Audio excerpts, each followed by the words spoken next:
Welcome back to my channel. ఇవాళ recipe ఏంటి అంటే చికెన్ ఫ్రై అనమాట. ఈ చికెన్ ఫ్రై చేయడానికి నేను వచ్చేసి 1 kg చికెన్ తీసుకొని శుభ్రంగా క్లీన్ చేసి పక్కకు పెట్టేసుకున్నాను.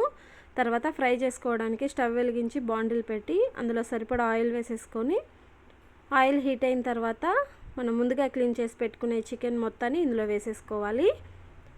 ఇట్లా మొత్తం చికెన్ వేసేసుకున్న తర్వాత మన టేస్ట్కి తగ్గట్టు ఉప్పు, కొద్దిగా పసుపు వేసుకోవాలి. ఈ రెండు బాగా ముక్కలకు పట్టేలాగా ఒకసారి మొత్తం మిక్స్ చేసేసుకోవాలి.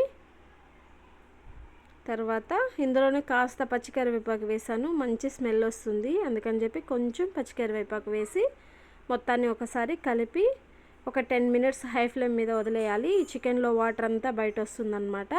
ఇది 50% కుక్ అయిన తర్వాత ముందుగా కట్ చేసి పెట్టుకున్న ఆనియన్, టమోటా, పచ్చిమిర్చి, ఒక మీడియం సైజ్ ఆనియన్, ఒక చిన్న సైజ్ టమోటో, 4 పచ్చిమిర్చి వేసి ఈ మొత్తాన్ని కలిపేసుకోవాలి.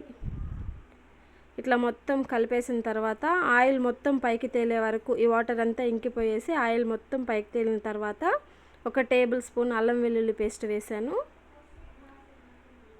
ఈ మొత్తం ముక్కలకి పట్టేలాగా అల్లం వెల్లుల్లి పేస్ట్ పచ్చివాసన పోయే వరకు బాగా వేయించేసుకోవాలి. ఆయిల్ మొత్తం పైకి తేలిన తర్వాతనే అల్లం వెల్లుల్లి పేస్ట్ యాడ్ చేసుకుంటే చాలా బాగుంటుంది అన్నమాట. ఇట్లా మొత్తం ఫ్రై అయిపోయింది. 80% వరకు బాగా ఫ్రై అయిపోయింది చికెన్ అనేది. ఇప్పుడు ఇందులో స్పైసెస్ యాడ్ చేసుకోవాలి. ఒక 2 టేబుల్ స్పూన్ వరకు కారము, 1 టేబుల్ స్పూన్ ధనియా పౌడర్ వేసాను. ఈ మొత్తాన్ని ఒకసారి మిక్స్ చేసేసుకోవాలి. ఇట్లా మిక్స్ చేసేసుకొని ఒక 10 నిమిషాల తర్వాత డిష్ అవుట్ చేసుకుంటే రెడీ అన్నమాట.